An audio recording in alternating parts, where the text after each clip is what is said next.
Viktor Frankl spent years in a German concentration camp, and in his book, Man's Search for Meaning, he says, "To live is to suffer, to survive is to find meaning in the suffering." To live is to suffer, to survive is to find meaning in the suffering. And Christians find the meaning of the suffering in the cross, in the crucifixion. We know that on Calvary, Jesus made suffering the currency of redemption, the means by which souls are won back to God. And in today's gospel, our Lord tells us that accepting the cross is the core or the heart of discipleship. And reminds us that you and I are disciples of a crucified God. Like they say, if you want to follow Christ, you better look good on wood. That's the expression. If you want to follow Christ, you better look good on wood. St. Teresa of Avila understood that humiliation and trials went hand in hand with following Christ. One day, after being splashed with mud by a coach, passing coach, St. Teresa would say to God, "It's no wonder you have so few friends. You treat them so badly."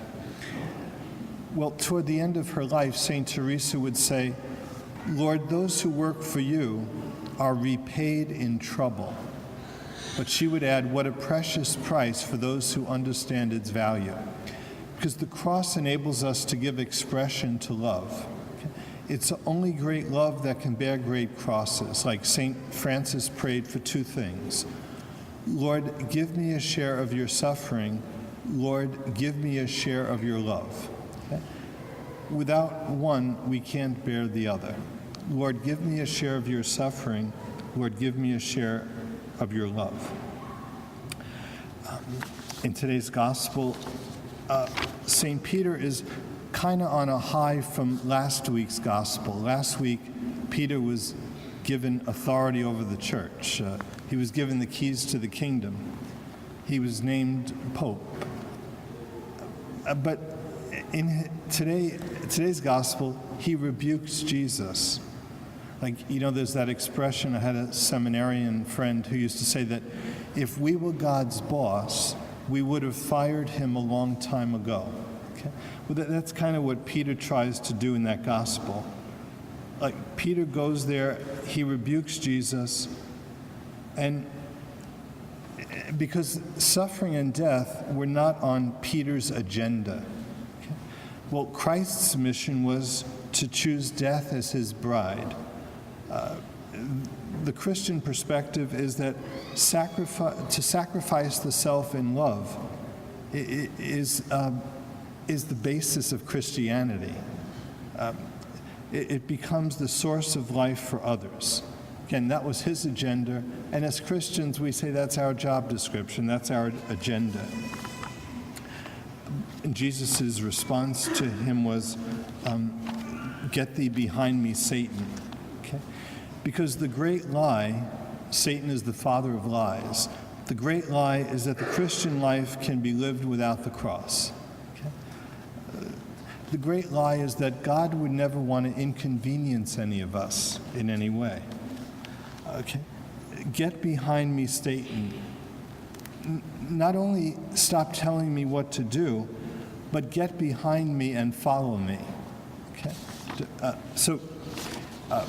The real Jesus is always going to Jerusalem. In today's gospel, Jesus is heading toward Jerusalem. He's always going toward Jerusalem. We always meet with resistance when we follow him. If you are to be a bearer of that love, you too will encounter resistance. You too will encounter the cross. Sometimes, like our Lord says to Peter, you are not thinking as God does, but as human beings do. The way human beings think, we think in terms of avoiding the suffering, like avoiding the cross. But God thinks in terms of self-sacrificing love, embracing the cross. God says, how will I love today? You and I are naturally inclined towards saying, how will I try to avoid the cross today? But he says not merely to accept the cross, but to take it up, to embrace it. That's the goal in that gospel. It's a story Fulton Sheen Fulton Sheen tells the story of a young man who was one day approached by an angel carrying 3 volumes of a book. And the young man saw that the book was filled with profound wisdom, and so he asked the angel the cost of that book. When he heard the price, he says the price was too high. The young man walked away sadly. In his middle age, that same angel appeared to the man carrying 2 volumes of the book. The man asked, "What is the price of those 2 volumes?" The price of the 2 volumes was the same as the price for 3 volumes. The man told the angel the price is too high, and he walked away sadly. And finally, in his old age, once more the angel appeared to him, now holding 1 volume of that same book.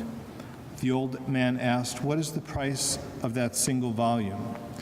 The angel told him that the price of 1 volume was the same as the price for 2 volumes, which was the same as the price for 3 volumes. The 3 volumes represent the 3 stages of life: youth, adulthood, and old age. And the price of the volumes represents the cost of discipleship, the price of salvation. The cost of redemption is crucifixion. The price of resurrection is the cross. And so it's only if we have died with him that we can hope to share in his resurrection. Like we say, the cross may seem inconvenient, may seem not to fit in with our plans. Well, they say that the only good plan is one that can be changed. And when we embrace the cross, we change our plans and we yield to God's plan.